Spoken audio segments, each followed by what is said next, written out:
What are Incoterms, এখানে international commercial terms, ICC, এখানে internationally কিছু টার্মস এন্ড কন্ডিশন আছে, define risk cost and responsibility between buyer and seller. Buyer এই জিনিসগুলো আপনাদের এখনই মাথায় নেওয়ার দরকার নাই। এখানে আমাদের আরেকটা কমন যেটা ইনকাম টার্মস ইন গার্মেন্টস, আমরা বাইরের কাছ থেকে কয়েকটা পদ্ধতিতে আমরা কাজ করি। আমাদের সব থেকে কমন যেটা মেথড সেটা হচ্ছে এফওবি। আমরা সবসময় বাইরের কাছ থেকে এফওবি তে আমরা অর্ডার নেই। এফওবি বলতে আমাদের যখন একটা বাইরের কাছ থেকে অর্ডার নেই, এই অর্ডারটা নেওয়ার সময় আমরা কস্টিং করি বিশেষ করে এফওবি মেথডে। এফওবি মেথড বলতে ফ্রি অন বোর্ড।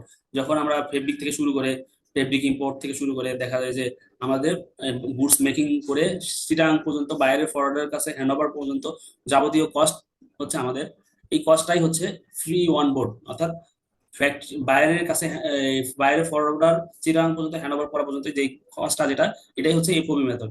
এরপরে আরেকটা মেথড হচ্ছে CFR. CFR cost and freight, seller pays freight, buyer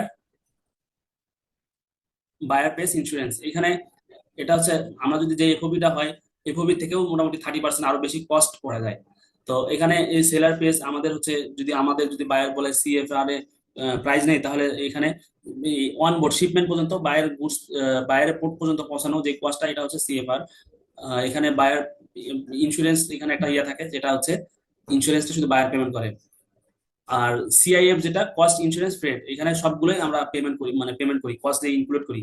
এখানে বায়ারের হাতে পাওয়া পর্যন্ত, এই বাইরের হাতে না, মানে বাইরের পোর্টে পর্যন্ত এখানে ইন্স্যুরেন্স কস্টটা সহজেই আমরা কস্টটা নিই, বা আমাদের এটা এই কস্টিংটা করি, সেটা হচ্ছে বাইরের পোর্ট পর্যন্ত, এবং শুধুমাত্র ইন্স্যুরেন্সটা বাইরে পেমেন্ট করে। আর ইন্স্যুরেন্সটাও করে ফেলে, সেটা হচ্ছে সিআইএফ। আর একটা মেথড আছে ডেলিভার অ্যাট প্লেস, মানে হোম বাইরের মানে বাসা পর্যন্ত যে কস্টটা আছে, সেলার বিয়ার অলমোস্ট অল কস্ট। তো সেই পর্যন্ত আমাদের কস্ট যেটা হয়, নর্মালি আমরা লাস্টের কন্ডিশনে কখনোই আমরা কাজ করি না। নর্মালি 1 আর 3 আমরা কাজ করি। তো এটা করলে আমরা মোটামুটি সবসময় আমাদের 99% আমরা কাজ করি এফওবি মেথডে। সিআইএফ যেগুলো কিছু কিছু ফ্যাক্টরি অনেকে কাজ করে সিআইএফ পদ্ধতিতে, যেটা হচ্ছে ফ্রেট অর্থাৎ শিপমেন্ট ভেসেল, জাহাজ যেটা কস্টিং হয় এই পর্যন্ত তারা হচ্ছে পেমেন্ট করে থাকে, এবং ওইটা কস্টের সাথে ইনক্লুড করে, সেই মেথডে তারা কাজ করে। আচ্ছা, why Incoterms are important, এখানে avoid misunderstanding, clarifies risk transfer point, helps and accurate costing and negotiation. এখানে ইনকাম টার্মস আর ইম্পর্টেন্ট কেন? যাতে আমাদের কোনো মিসআন্ডারস্ট্যান্ডিং না হয়, কোনো রিস্ক পয়েন্ট না থাকে। Help to acquired costing and negotiation, মানে আমাদের প্রপার ভাবে বাইরের সাথে নেগোসিয়েশন করে বা অ্যাকোয়ার্ড কস্টিং আমরা করতে পারি, এটা আমাদের করতে সাহায্য করে। এটাই আমাদের ইম্পর্টেন্ট ফর ইনকাম টার্মস। এখানে example follow for FOB shipment, আমাদের এফওবি শিপমেন্টের কি বলে, order confirm, PI to LC open, production, shipment, documents prepare, তারপর invoice plus packing list plus BL submit to bank, payment, realization. এরপর payment পাওয়া পর্যন্ত আমরা এই জিনিসগুলা আমরা, এটা হলো ফলো চার্ট, অর্ডার কনফার্ম করছি, বায়ারকে পিআই দিছি, বায়ার এলসি দিছে, এরপরে প্রোডাকশন করছি, শিপমেন্ট করছি, ডকুমেন্টস প্রিপেয়ার করে ইনভয়েস প্যাকিং লিস্ট সহ বিএল সাবমিট করছি আমাদের ব্যাংকে, সাবমিট করলে বায়ার আমাদের পেমেন্ট দিয়ে দেয়। এটা হচ্ছে আমাদের একটা এফওবি ফলো চার্ট।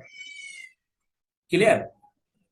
এখানে যে জিনিসটা সামারি, আমরা file management, organise, record, sales contract, NC, payment security, invoice, প্রত্যেকটা টার্মস কন্ডিশন আমাদের অবশ্যই আমাদের এই ফাইল আপ প্রপার ভাবে করতে হবে।